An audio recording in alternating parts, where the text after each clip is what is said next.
Hi, everyone. Welcome to another episode of Deep Dive with OA. I'm Omar Abedin, Head of Investments at TMT Ventures in Karachi. Today, I have a very special guest with me, Dr. Shelina Jilani. Dr. Shelina is a facial identification expert. She's also an expert witness and an academic. And if I try to introduce her, I will not be able to do justice to what she's accomplished in a relatively, at a relatively young age. So Shelina, if you could please introduce yourself.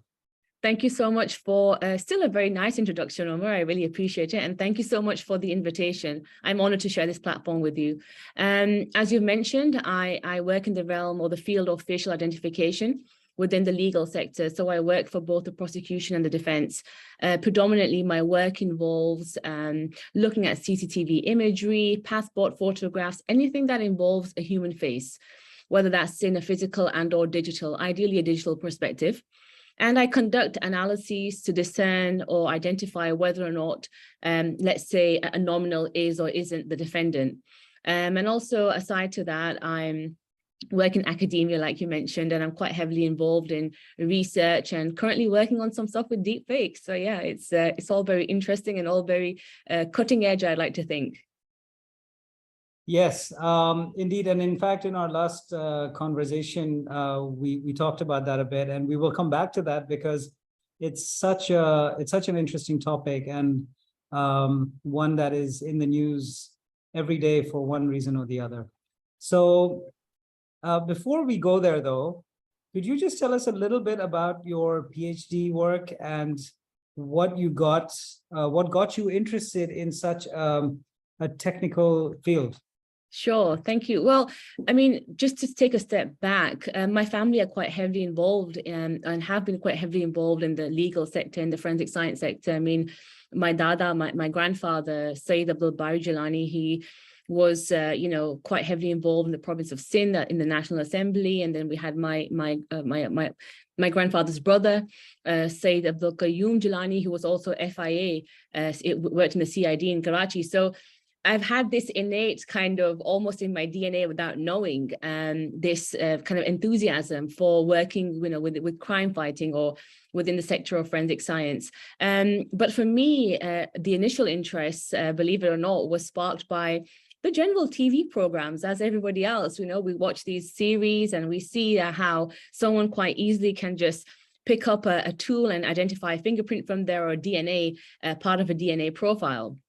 But when I started studying for my degree in forensic and medical science, I really found an interest in anthropology and the facial structures and the anatomy of the face. And from that stemmed my enthusiasm for biometrics, facial recognition, and ultimately identification. Now, fast forward a couple of years into my career, I identified it was quite common that individuals who commit crimes are not showing their face quite easily and readily. And I was always dealing with partial face data. Matlab ki some people would have a face covering, some would have sunglasses or a cap. So yeah, exactly. So what I would be dealing with is partial face data. And I thought, hold on a second, that's fine. We already know that the drivers for a criminal are multifactorious. But how can we now, within the current realms of identification and actually incorporate deep learning, how can we use a computational approach to classify this or to address this issue, this challenge? So as part of my PhD, I looked at classifying ethnicity. Myself, I'm a Pakistani female, and there was a lack of detail and data in the Pakistani ethnicity when it comes to images and research. So I developed a data set of facial images for not just Pakistani faces, but a whole host of other races and ethnicities. The reason for that was I wanted to ensure I had a very, universal data set, because it's not good to have, an algorithm trained on just, South Asian, Pakistani faces, because we all know the issues that we have there with bias.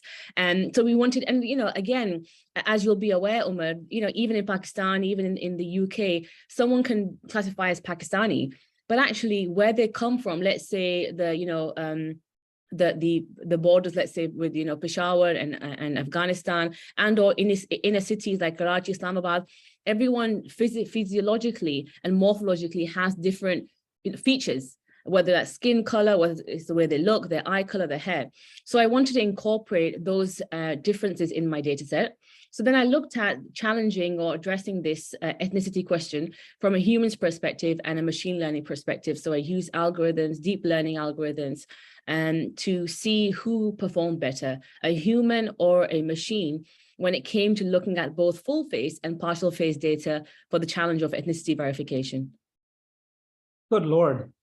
And so I think one of the notions that we need to dispel is that any nationality has a homogeneous appearance. Exactly. Literally yesterday, I spoke to someone who was British, and I would have bet you know, money that he was Caucasian, of British origin, Anglo-Saxon origin, and so on and so forth. And halfway through the conversation, he says, actually, my dad is from Pakistan. And I'm like, wait, what? So then, you know, he said, I understand Urdu. I don't really speak it because we've been out of the country for 50 years and so on. But the assumptions that we make subconsciously or consciously can lead the way we interact with people. And those assumptions are what gets people into trouble on the law and order side of things, because they look at someone and they're predisposed to judging them. So, I mean, I've been on the suffering end of this as well. When I used to travel between Canada and the US, I was randomly selected 100% of the time for extra screening, because I just fit that that profile that got me the 4-letter S's on my boarding pass, highlighted in yellow. And so that ensured random selection. But moving on, you talked a little bit about why you decided to get into this, but why the law? I mean, it's predominantly a male-dominated profession. And then, you know, specifically within technology, the technology sector in the law is very heavily male-dominated. So what made you want to plant your flag in this arena? You know, my personality is such, and I say, why not? Really, and genuinely, that's my answer. I mean, I've always had this interest in forensic science and technology, and now obviously within biometrics in the realms of facial identification and recognition technology. But I always knew that I wanted to be, you know, how we say in Urdu, darse hatke. And even in my dissertation and my university studies, I've never been the student that has taken the options of a thesis title given by the faculty. I've always paved my own way. I've always actually made my own research questions. So when I knew that I had this enthusiasm and this fascination with this domain of forensic science and law and order, I knew that I could do it. And I knew that it would be something like a challenge for me. But actually, in hindsight now, when I look back, not only is it a good idea for me, and I feel it was a perfect decision for me, because originally I wanted to study dentistry, believe it or not. But actually, you know, empowering other females, the younger generation, the female especially generation, because I know sometimes a lot of females, we have, you know, abilities and we have strengths, but sometimes some females maybe shy away from entering male-dominated arenas and industries because they feel as though they won't have a worth, and they put their equity not on their capabilities, but on the fact that they are a female. And I really want to kind of shatter that notion that you should be held back because you are a female. I mean, it sounds slightly, you know, feminist, and I generally am not coming from that perspective. It generally is the fact that if you have the drive, you have the enthusiasm, you have the ability and the fascination for the domain, for whatever domain it is, why not? And for me, having said previously, having had, you know, members of my family be part of this sector, and my initial interest in forensic science, albeit from television, you know, which is glamorized forensic science, I knew that it was a path for me to choose, and one that I believed I would be quite successful in. So yeah. Excellent. I think this is very important for, especially in Pakistan, for young women to hear that please don't let cultural stereotypes and parental influence decide what you want to do with the rest of your life, because if you're not happy, if you don't love what you're doing, you're going to be miserable. And most probably you will suck at it. And it's, I mean, the world didn't really need another dentist, right? But you can change the world. So let's talk about the state of facial identification in the UK. Every country is different. Europe is handling things differently. So what's happening? Because I know that you're an expert witness with Europol and a couple of other agencies as well. So can you talk about the differences in the stages of development across the markets? Sure. So with regards to facial identification, I think the first thing to differentiate is the issue of identification and recognition. So identification is a manual process. It's the ability for an expert or practitioner to discern features between nominals, whether that's a one-to-one comparison or a one-to-many comparison. In contrast to facial recognition, which is an automated process, it's a computerized process. This is where we have what we call the black box, where an algorithm or a framework is trained to a specific data set to be outputting on certain prompts, and then you get an output, and these outputs are a number of images. But then it's still up to the user, of the software to actually identify and make that one-to-one match or one-to-many match. So going back to the question about the current status of facial identification firstly, and then I'll go on to recognition. Identification or facial image comparison has been and is an admissible form of evidence in the UK. Like you rightfully said, there are a lot of differences in legislation between not just European countries, but of course across continents as well. But this is an admissible form of evidence. It's a subjective evidence and a subjective type of analysis, because what happens is an expert would look at the material and he or she would classify the features of the face, the morphology, based on certain characteristics. Now, it's not pseudoscience, it is science. It's a well-researched domain of work. But what happens is usually you go to court and sometimes you have, let's say, disagreements or agreements between other experts about what he or she can or cannot see. That's identification. I mean, one of the first cases that came out with facial identification was back in the early 90s, in 1991, where we had, an armed robbery in a part in the UK, and CCTV was recorded of this individual. These stills were given to an expert, and the expert was asked, to address the proposition of whether or not these images represented the defendant. And that was fine, that was admissible. When you come to recognition, because we've had so much technological advancement and technology, but the aage hogi, what happens now is we can actually use that technology to almost kind of filter out other nominals and work towards honing in on a subject. So in terms of recognition, it's a much more automated process. It hasn't the issues that a practitioner would face. Let's say, for example, bias, but again, there are ways to mitigate bias. So yeah, I mean, I may have gone off on a slight tangent there, but I hope I've answered your question. Really, the differences are recognition is an automated process, identification is a manual process, and currently we have a lot of let's say legal arguments within the UK, let's say, because we're trying to harmonize the discipline of forensic science. We have had a lot of experts within the field of imagery analysis or digital forensics work for many years, but really what's happening now is we're seeing the need to kind of implement standard operating procedures. I mean, of course, people will have those, but to have harmony across the discipline, because what's happening is some people feel that just because they have expertise for 20 plus years, that allows them to have a much more robust or trustworthy conclusion based on someone who may have maybe 5 years in industry, but actually come from a more academic perspective.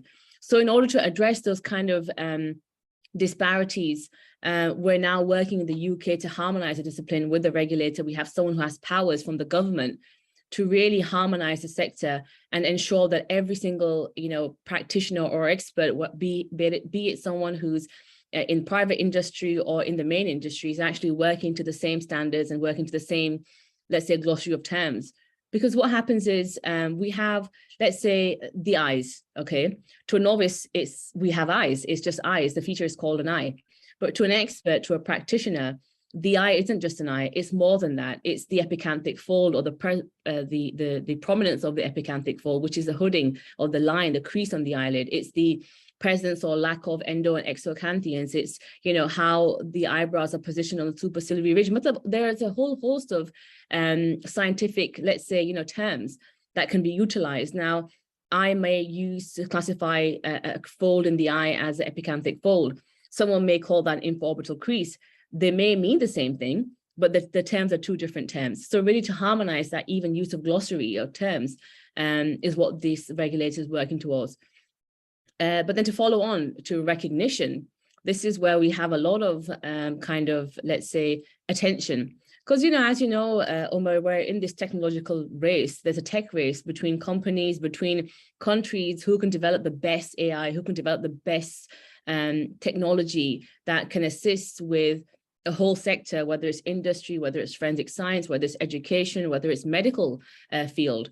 And really what's happening now is with the facial recognition domain, we already have facial recognition. Hamare phone pay, iPhone pay, we unlock our phones with our face. There's no need to have a long password that we may forget or put in our notes and say, oh yeah, we'll make a password time in a date of birth or whatever. There's no need for that. Our face is our password. But again, what's happening is because it's becoming so ubiquitous, facial recognition technology or AI, a lot of people are now raising concerns about it because of its significance, its prominence. Because people are now thinking, okay, how is this affecting my privacy? You know, what are those kind of restraints within which this technology is working? Am I safe? Am I not safe? And I think that's a whole different debate that we could have and discussion that we could have on just what people's perspective is on whether or not AI is a threat to humanity. Well, I mean, that's a brilliant segue to I guess, the next question, which is, what are some of the ethical concerns that you have come across in your work and that are, you know, in front of legislators in the UK or in Europe or anywhere else in the world right now? What do you think are the top 2 or 3 most pressing concerns? Look, Omar, at the moment, facial recognition technology isn't accepted as evidence in the UK. Why? Because we've had so many kind of false positives or false matches that have come out in the newspapers with, you know, big kind of borough police forces using this technology in, let's say, social events, in, you know, fighting matches, in carnivals, street parties. And they're actually, the technology is flagging up the wrong person, or flagging up someone based on something that we call racial prejudice, where the data set has been trained on a specific race. And therefore, anyone who classifies as, let's say, Black or Asian is now being picked up. So there's still that need to fine tune that data set. So in the UK, when the jurisdiction isn't legalizing, it hasn't currently legalized or accepted that facial recognition technology should be used as a standalone piece of evidence, especially within the criminal justice system. Because, you know, our system is different. We have members of jury who sit there. These are impartial individuals. They sit, they partake in a criminal or civil or criminal trial.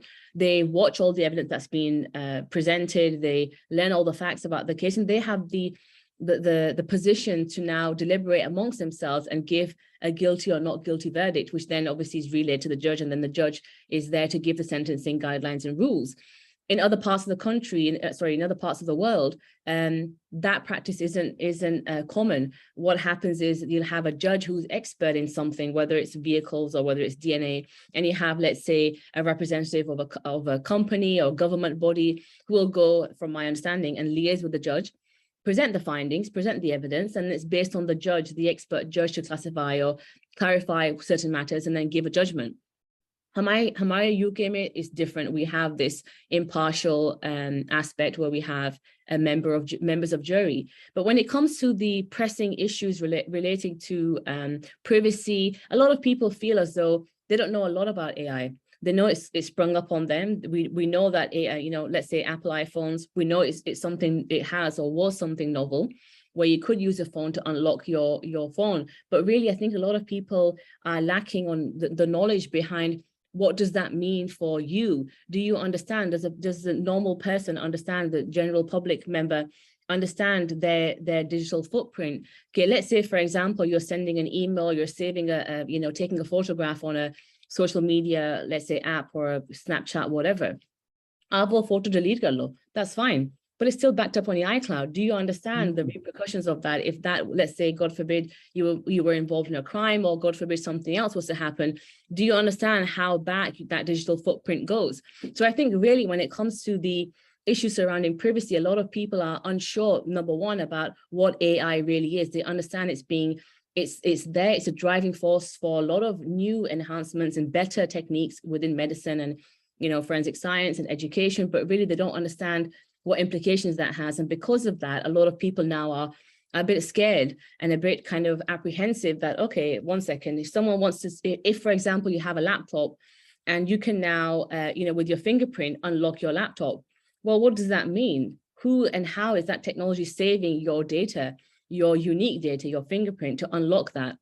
So I think really, in terms of the sector of privacy and, general people's concerns, I think that's fair. I think people still need to have knowledge about the domain for them to really understand the infringements that it may have on their privacy. Some people are not happy to be recorded and hit on different multiple cameras when they're walking, let's say, to the mall, because they feel as though, hold up a second, I'm not a criminal. I don't have, any affiliations with that type of that world, let's say. So why is it that I'm being monitored? And I think a lot of people have this issue of being monitored, and I think that's where the issue arises, where people are not sure whether or not this technology is good for them or whether it's actually hindering their livelihoods. So, I mean, this is the plot of a lot of movies, right? Where basically there's a villain that is just following you around everywhere you go. And sometimes, in the case of that famous movie Eagle Eye, the villain is the AI, right? So, and the AI is using voices and personas to get people to do their work and rewards them with payments transferred from account to account, and does all of that stuff because it believes that it knows best. And so its solution to a particular problem is to assassinate the entire US government, for example. Okay. Right? And that was the plot of this movie. And it was this is quite a prescient movie. It's quite a few years old, way before this technology was as common as it is now. So let's say that your data is being stored by these various services, whether it's the mall security cameras, or which is basically private sector, or whether when you're in the streets, because London, I believe, is one of the most highly monitored cities in the world. 20,000 cameras or some stupendous number of cameras are live there. So where is that data being stored? How long is it kept for? Who has access to the data? And if someone wanted to find out where I had walked, they could, potentially they could follow me from the cameras, but then the flip side of that is I have a phone in my pocket, which is transmitting data every 30 seconds to Google anyway, whether I like it or not. And sometimes it uses the camera without even switching on the camera light to let me know. So I know people who are that paranoid that they have a jack stuck into a clipped off wire stuck into the phone jack. Okay. That their microphone doesn't work. Wow. And they have a Post-it note right here on the top of the camera. Okay. So that the front-facing camera doesn't work. Yes. So, the paranoia is real, but it's also grounded in the fact that a tremendous amount of data is being gathered on you. And then the worst part of it is, I guess the least nefarious, but the most annoying use of all of this is when marketers use this technique of retargeting, where basically when you speak around a phone and you talk about travel, or you talk about food, or a restaurant or shoes or whatever, it's pretty much guaranteed that you will start seeing ads for those products and services in a very, very short span of time. And it's a little, if you want to have, it's a good party game. You can sit around and challenge friends as to how long it'll be before that SMS comes up, or that ad shows up in your Facebook feed.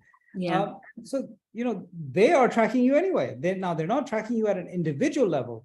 but the service that's delivering the ad to you is tracking you at an individual level. That data is being aggregated and anonymized and all of that, but someone somewhere can de-anonymize and de-aggregate that data.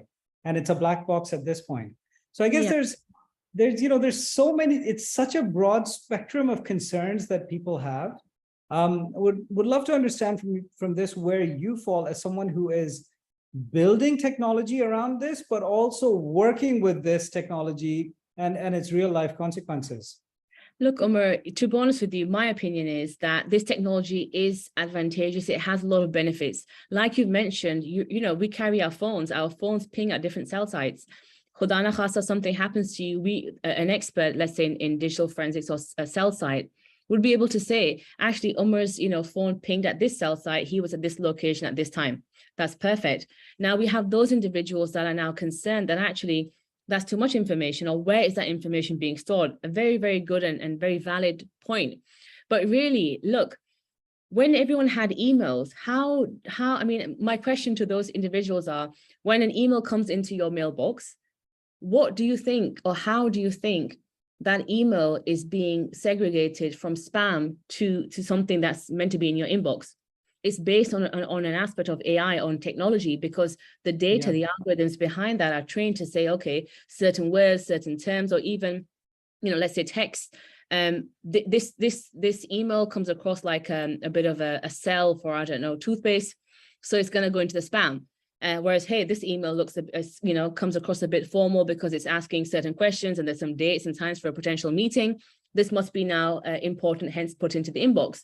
So really, the technology has been there in the background for many, many years. I mean, I would say AI is really on par with when the first, you know, when the World Wide Web came about back in 1991. That was something novel and new. People were like, wow, we don't need encyclopedia anymore. We don't need to use disks to go and look into what, you know, certain domains of science or, you know, history. We can go into something called you know, World Wide Web. We'll sign in something, we use our AOL dial-up and, you know, make our phone lines engage for a long, long time whilst we're searching and browsing the web.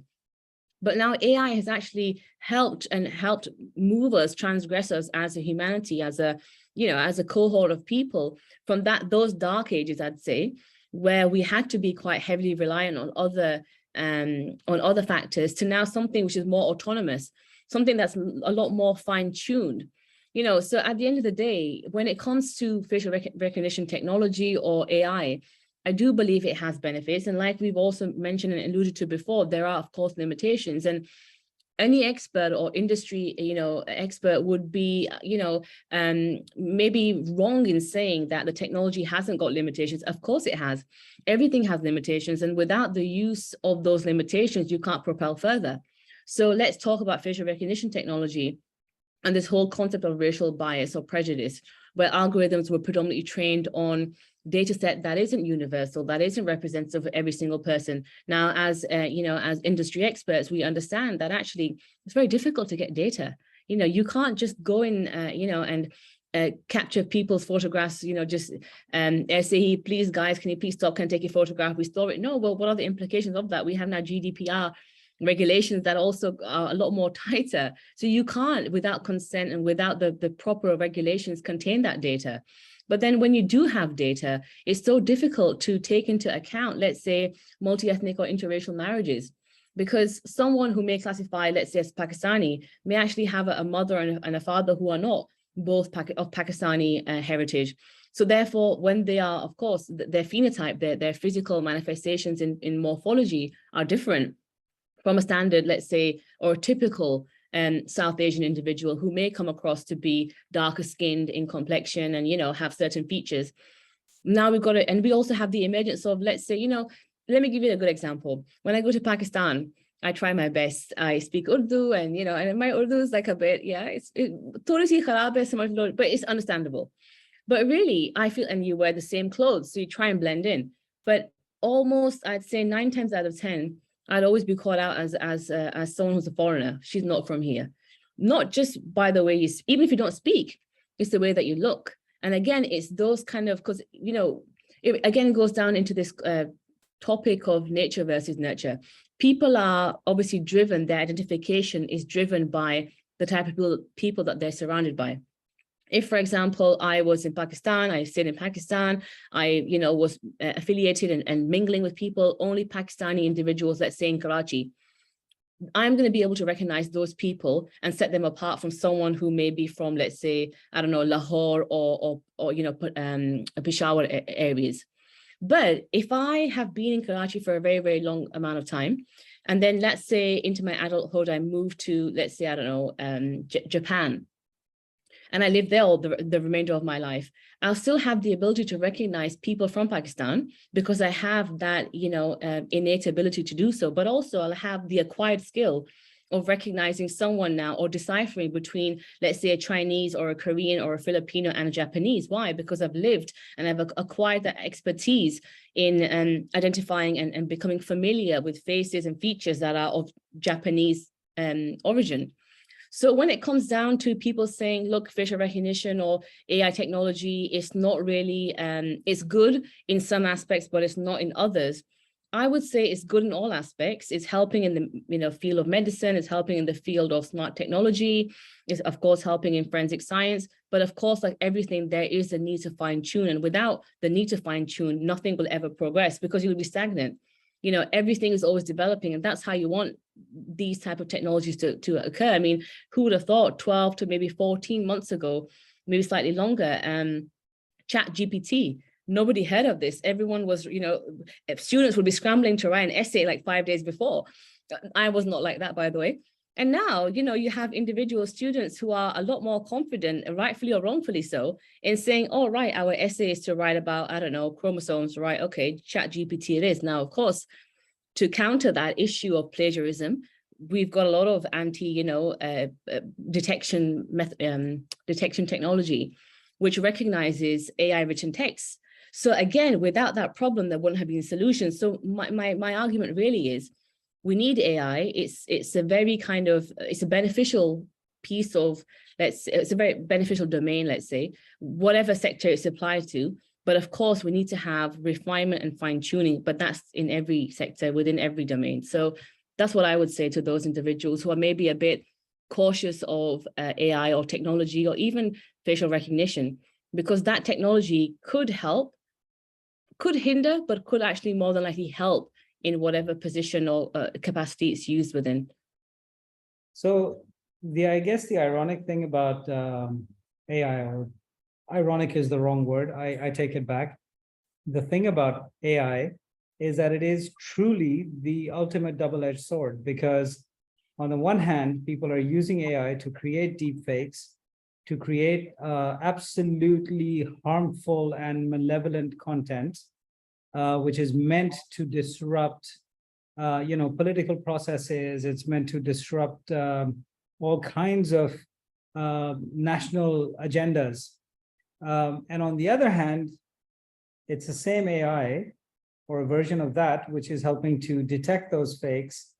So it's almost like AI has a split personality disorder depending on who's using it. Like any technology, I mean, a gun can be used for defense and offense. A computer can be used for watching porn or, building the next big thing. So I guess like any tool, AI faces the same challenges.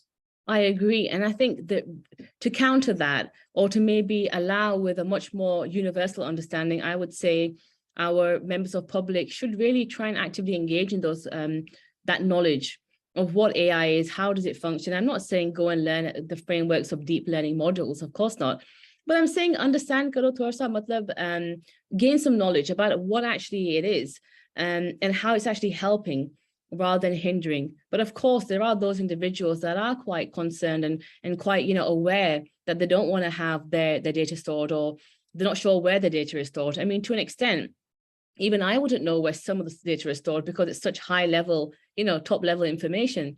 But I would like to think we're now living in this world, like it or not, with technological advancement, with technology in line with human work, with humans. We don't need to, let's say, for example, go and order at a desk, 9 times out of 10, you have a QR code, you scan the QR code on a table and you order your burger and your fries. So there's a lot of kind of implications which are beneficial for humanity with AI implemented within certain domains. But naturally, there are, of course, downfalls, but it is those downfalls which then allow for the progression of the domain and for the ultimately the betterment of society. So really, you know, like you mentioned, it's a double-edged sword, but as is everything, you know, and there's nothing that isn't without its limitations and its kind of taboo topics surrounding it. So what do you make of all of these AI experts who have suddenly come together in the last little while, like in the last month, and have started actually issuing dire warnings about what could potentially happen, as in, you know, world-ending consequences of unchecked AI development? What's your view? Yeah, look, my view on that is, who's created the AI? The AI hasn't created itself. It's been created. The same people, yeah. Exactly. It's the same people. So really, is AI to blame? Is AI the sentient? Or actually, is it the person, the human, the engineers, the developers who create these, you know, novel blue sky ideas, technology, and then almost, you know, test its limits? And then when it runs wild, they kind of wash their hands of it and say, oh, well, this is quite dangerous. I'm not sure, you know. What I would say, my opinion on this is maybe controversial, maybe not. I'm all for pushing boundaries. I'm all for, you know, research, innovation, advancement. I'm all for that. But I would say to those individuals, those group of experts, look, the AI hasn't developed itself. You've actually, you know, you've developed it by however means possible. So really, if you develop something, you should be able to control it and allow it to function within a remit on parameters which you feel are correct and allow for good or ethical functioning. So, you know, I think what really happens is my kind of perspective on this would be, let's say, okay, Chat GPT. Fantastic. Let's make a software platform where it's, you know, being created through transfer learning, millions, billions of, you know, hours worth of learning, of taking all this information, and we can put a prompt in, we can get an answer, whether it's write me a poem, whether it's write me a rap, whether it's write me a code, give me domain, you know, business names, you name it, whatever prompt you put into Chat GPT, it will give you 9 times out of 10, maybe in fact 10 times out of 10, it will give you a response. But now what's happened is then you have those individuals that say, oh, well, actually now students will put in their essay titles, write me, you know, an essay about water. And you'll have, you know, a massive output of text about water. Now, my question to those individuals are, you wanted to create something for the benefit of the wider community, for the benefit of the wider world, which you have, fantastic. But then did you not consider that there would be ways that it could be, you know, exploited incorrectly? And that's where really those people lie, because they push the boundaries, which I think is fantastic. They push the boundaries, they create this innovative technology.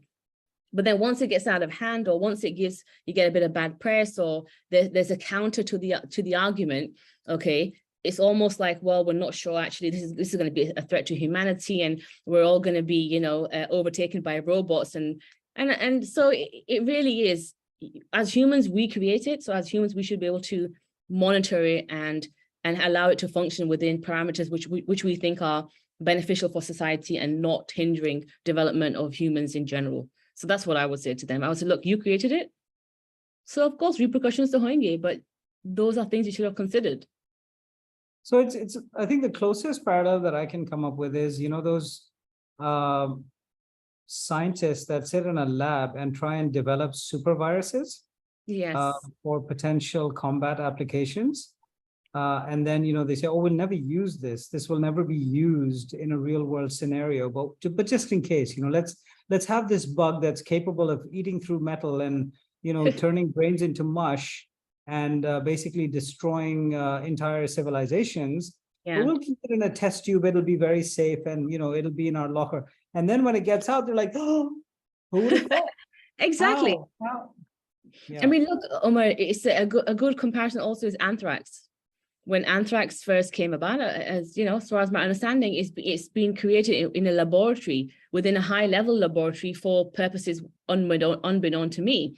But again, it was pushing the scientists, pushing the boundary. What can we create? They created anthrax spores. And from my understanding, when all this investigation happened, you know, it was actually the person who was involved in the research that had actually developed this virus. So really, like you mentioned, as humans, like I mentioned, and I've alluded to, as humans, we create, we push the boundaries, but then also we should be held accountable, not the technology. Amazing. Before we go, you're working on an exciting new project called Voxel Systems. Do you want to talk to us about that? What is Voxel? I'm really curious. Yeah, so just over a year ago, my partners and I, we created this startup. It's predominantly a forensic training company. So we offer services in educating not just school level learners, but also professionals or barristers, any domain really, who require understanding of forensic science, whether it's blood pattern analyses, whether it's facial image comparison, fiber analyses, CCTV analyses, and imagery analyses. So it's a company that offers forensic training packages and solutions within an academic realm and or industry realm. And it really came about because, you know, as a company, we were approached, a sister company that I work for currently, we were approached to conduct some training for a set of 2 cohorts of police officers from a certain part of the world. And one cohort were predominantly police officers who had an understanding of facial image comparison, but didn't really know much about it. But they knew there was something called this, and they understood there's something to do with faces. And then we had a cohort of legal experts, so judges, lawyers. And really, when I delivered this training, it was a 5-day training, so 10 days altogether. They, you know, I realized, my partners realized, actually, this is a domain where there's a lack of education. What's happening is that people, whether they're working independently or in companies, are creating their own standards, but really there's a need to harmonize this and bring forward training packages that can be utilized in other parts of the world, or even in our country, in the UK, but tweaked for educational purposes. So let's say when we teach a biometrics module at a university, there will be a topic or a section spoken about facial recognition and identification technologies. But okay, what does that mean within industry? Because we've all been there. We've all been taught stuff at school and university. And then as soon as we leave and we come into the professional world and we come into industry, most of that stuff was kind of irrelevant. You know, it was theory that we have to build upon. So from that kind of, let's say, chance, we created this company, and it basically allows and provides solutions for training forensic science domains, whether that's online on a virtual platform or whether that's a face-to-face trainer, because we have also, you know, translators as well, if English or Urdu, for example, isn't very eloquently spoken. Amazing. This sounds like a really exciting, very, very focused effort to change the way that people use the existing technology, as well as hopefully drive awareness and development of new technologies that will help us without creating Skynet, which, you know, the Terminator movies are unfortunately one of my favorite series. And we all know that, you know, at X point in time, the AI will achieve self-awareness, and then 5 days later, it's basically going to go to war with humans. Yeah. But, you know, we're hoping that people like you will be able to step in, put those safeguards in place, and make sure that the AI continues to work in our benefit as a tool, rather than as a potential oppressor and overlord of mankind. Yeah, hopefully not. And I really hope that, inshallah, you know, people understand that really AI is beneficial. I'm not here to be be very kind of a seller for AI, but it's from my own experience that I can say that actually it does help a lot of domains. But as long as people, the third party, have an understanding about how it functions, because that's where a lot of those misconceptions are almost eradicated instantaneously, because they understand the background and the theory behind how that technology works and how it's actually helping rather than hindering society. Yeah, well, another comparison is that gunpowder was invented for fireworks, and look where it got us. Exactly. So look, Anyway, it's a double-edged sword, right? It's a double-edged sword, and we're always going to have people on both sides of the spectrum, and I think that really is what makes the debate so interesting. It would be so boring if everyone said, "Oh, nay, AI is fantastic." We need to have those challenges. We need to have those kind of individuals who question and challenge certain and address certain questions, because without those, we can't fine-tune the technology, and without fine-tuning the technology, we're stagnant, and we don't want to be stagnant. We're living in the 21st century. yeah, it's not even possible at this point. Our forward momentum is too great for us to just come to a grinding halt and say no more. You know, this is it. We're done. So yeah, no, that's not even possible anymore. We can all just go into bunkers if that really, you know, if we really want to just be stagnant, just go into bunkers and it'll be fine. Yeah, I don't think that's an option for the majority of humanity, but you know, for the rich and famous, yes, maybe. Yeah, for the 0.1%. True. Maybe an option, but for the rest of us, we're stood out here, and you know, bring it, we'll deal with it. Resilience, that's key. Yeah, especially Pakistanis, you know, we're very resilient people. We deal with all kinds of crap every day. Alhamdulillah. Dr. Jilani, thank you so much for your time. It has been an absolute privilege and an education speaking with you. And I'll be posting this video shortly. Ladies and gentlemen, I hope you enjoyed this discussion as much as I did. For follow-up questions, please reach out to Dr. Jilani on LinkedIn. And I should warn you right now, Shelina, your inbox is going to explode once we put this video up. So, I hope so. I hope everything for the betterment, I guess, inshallah. Inshallah. Thank you so much for your time. And we'll talk again soon. Inshallah. Thank you. Khud Hafiz. Assalamu alaikum. Hafiz.